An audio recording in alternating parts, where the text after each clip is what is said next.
ایک لوہار کی 100 سونار کی. خواجہ صاحب بالکل ایسا ہی اس کی مثال ہم نے دے دی ہے انہیں، لیکن ابھی بھی صورتحال آپ کہہ سکتے ہیں کہ واضح ہو چکی ہے یا غیر یقینی کے بادل اب بھی چھائے ہوئے ہیں سیز فائر کو لے کر؟ جی یہ کویسچن جو ہے اس وقت سب سے امپورٹنٹ ہے پورے سب کانٹیننٹ میں، انڈیا میں بھی اور پاکستان میں بھی. میں اس کو جیسے پروفیسر صاحب نے اور سلمان صاحب نے اور رئیس صاحب نے بتایا ہے، میں اس کو ایک دوسرا اسپیکٹ بتا رہا ہوں. اٹس جسٹ اے ویو، لیکن یہ انٹرنیشنل ڈپلومیسی کا حصہ ہے. دیکھیں اس میں تو کوئی شک نہیں کہ Indian Air Force has been decimated. Pakistan افواج کی ایک فارمیڈیبل وکٹری ہوئی ہے، اور جو ڈاگ فائٹ ہوئی ہے اور جس طرح کی ہم نے انگیجمنٹ کی ہے ان جہازوں کی، جس طرح اے وی ایم اورنگزیب نے briefing the, what an excellent briefing it was. وہ اس سے سب پتہ لگتا ہے کہ پاکستان کی اس وقت اسکائز میں ورلڈ میں we are one of the best, probably if not the best we are top 1 or 2 nations. لیکن انڈیا ہمارے سامنے کہیں نہیں ہے. یہ تو ایک اسپیکٹ ہو گیا، اور اب سیز فائر ہو گیا. اب اس سیز فائر کو ذرا ڈائسیکٹ کریں اس کو سمجھنے کے لیے کہ ولنریبل ہے کہ نہیں. I'll take 2 minutes. دیکھیں دنیا، اور یہ بھی ایڈ کر لیجئے کہ سیز فائر بھارتیوں کو ہزم نہیں ہو رہا. وہاں کا میڈیا جیسے سیکھ پا ہوا کہ انہوں نے کیوں پوسٹ کیا، ہمارے ملک کے معاملہ تھا، مداخلت کیوں کی. تو یہ بھی یہ سب کیا ہے؟ ان کو جواب ایک چھوٹا سا میں یہاں پہ دے دیتا ہوں کہ ان کو ہضم نہیں ہو رہا. تو آپ ہمارے لوگوں کو پوچھیں، وہ تو کشمیر لینے پہ آئے ہوئے تھے. وہ کہتے ہیں اب کشمیر تک جائیں، لیکن گراؤنڈ ریئلٹیز ہوتی ہیں، نیشنز ایسے نہیں چلتے. لیکن ہم نے بہت پروڈنس سے ہماری لیڈرشپ میں کام کیا. اب بتایا تھا کہ ہاضمے کی گولیاں بھی موجود ہیں. جی تو میں آپ سے یہ کہنا چاہ رہا ہوں کہ آپ تھوڑا سا سمجھیں. ایک ہے ہاٹ وار، ایک ہے کولڈ وار.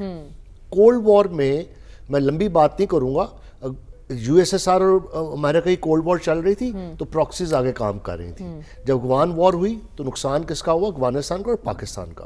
وہ اپنا کام وہ آپس میں الائنسز بناتے ہیں چھوٹے اسٹیٹس کے ساتھ، سروگیٹ اسٹیٹس کے ساتھ، ان کو اسلحہ بیچتے ہیں اور ان سے لڑواتے ہیں، خود کبھی نہیں لڑتے. اب چائنا، پاکستان اور انڈیا ایک ٹرائنگل بن رہا ہے. یہاں پہ چائنا اور امریکہ کا ایک اس وقت کولڈ وار ہے. ٹھیک ہے جی. اور انہوں نے ٹیسٹنگ کروائی. ایک ایسپیکٹ ہے کہ ویسٹ کے ہتھیار، امریکن ہتھیار ان کے پاس تھے، رافیلز تھے. ہمارے پاس انڈیجنس ٹیکنالوجی ہے، جی ایف تھنڈر ہمارا انڈیجنس پروگرام ہے، اور باقی چائنیز ہمارے پاس ٹیکنالوجی تھی. اس کا ٹیسٹ ہوا، پراکسی ہوئی. اب دیکھیں یوکرین میں سیز فائر نہیں ہوا، غزہ میں سیز فائر نہیں ہوا، کہیں سیز فائر ہوتا. اور جب پاکستان کہہ رہا تھا کہ جی آپ اگریسو اٹینڈ نہ دکھائیں، تو 14 دن تک، وہ 12 دن تک پلان کرتے اور آخر نے اٹیک کر دیا. پھر جب ہم نے اٹیک کیا اور ان کو ڈیسیمیٹ کر دیا، تو وہ ان کا جو ایک اسٹریٹجک پارٹنر امریکہ، ان کا اسٹریٹجک پارٹنر ہے. یہ ریئلٹی ہے. پریزیڈنٹ ٹرمپ نے پاکستان کی بھی عزت کی ہے، انڈیا کی بھی عزت کی ہے. We are thankful to that کہ جی سیز فائر انہوں نے کروایا، لیکن انہوں نے اس کو بچایا. اب اس کا ایک اسپیکٹ یہ ہے کہ 2019 میں اس کو جب پتہ لگ گیا کہ ہمیں ڈیفیٹ ہو گئی ہے، تو اس نے اپنے آپ کو ری گروپ کیا تھا. اسے ری گروپ کیا، خود تیاری کی اور دوبارہ آیا. یہ ہے مودی فلسفی. وہ بڑا اگریسو آدمی ہے اور ہیٹ پہ مبنی اگریشن شو کرتا ہے. اور ہم نے اب پھر ہو سکتا ہے کوئی ری گروپ کرنا چاہے، لیکن اس کو 10-15 سال اب لگیں گے پاکستان کو. پاکستان کی ایئر فورس اور پاکستان کی فوج بہت آگے ہے. لیکن جیسے ہم کہہ چکے ہیں کہ بھارت ناقابل بالکل بھروسہ ہے.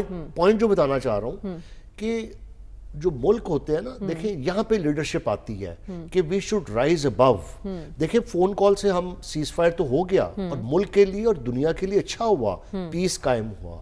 لیکن وار ہی چینج کرتی ہے ڈائنامکس. جو یہ کشمیر کا مسئلہ ہے، معذرت سے مجھے نہیں لگتا کہ ٹیبل ٹاک پہ اس مودی ایڈمنسٹریشن سے آپ کو سمجھ سکتے ہیں. اچھا، تو میرا پوائنٹ یہی ہے اگلا کہ ہم ٹیبل ٹاک میں کیا کیا کر سکتے ہیں. خواجہ صاحب، ایک تو بات چیت چلے گی، اوور دا نائٹ تو کچھ بھی سیٹل نہیں ہوگا، ہم جانتے ہیں، لیکن اس معاملے کی نگرانی کون کرے گا، اور کیا کوئی گارنٹر بھی ہو سکتا ہے اس میں؟ آپ نے کہا اوور نائٹ کچھ نہیں ہوگا، 100% یہ بات ٹھیک ہے. اور میں پروفیسر عسکری صاحب کی بات سے اتفاق کرتا ہوں کہ آپٹمزم زیادہ ہو چکا ہے کشمیر کے حوالے سے. دیکھیں اس وقت ارجنٹ نیڈ یہ تھی کہ سیز فائر ہو جائے. ایک بات یاد رکھیں، امریکہ does not have any love relation اور hate relation with Pakistan.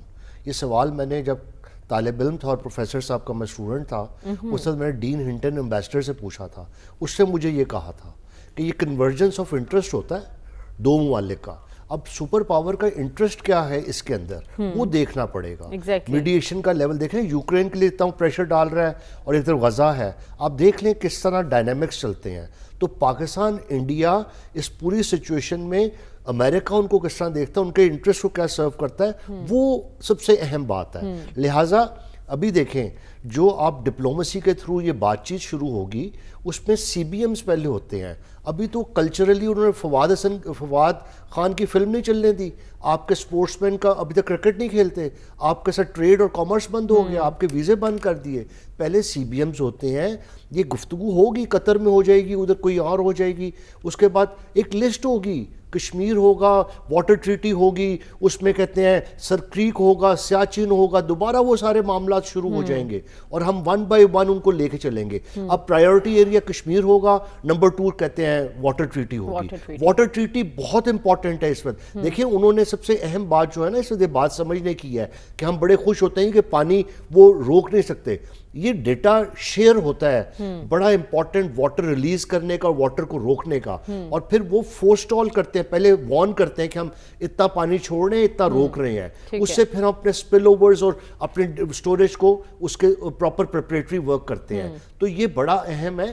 Water treaty پہ بات ہوگی, لیکن ایک بات سمجھ لیں کہ مودی نے 2 سال سے ری نیگوشیٹ کرنے کا کہا ہوا ہے, یہ بہت اہم ہے واٹر ٹریٹی. مجھے یہ لگتا ہے کہ بی جے پی کا اور مودی کا ایجنڈا میں شامل ہے کہ واٹر ٹریٹی کو کسی طرح ختم کیا جائے اور وہ یہ کرے. اور ایک بات میں اور کہہ دوں کہ دیکھیں اس میں پولیٹیکل لیڈرشپ کا بڑا اہم رول ہے.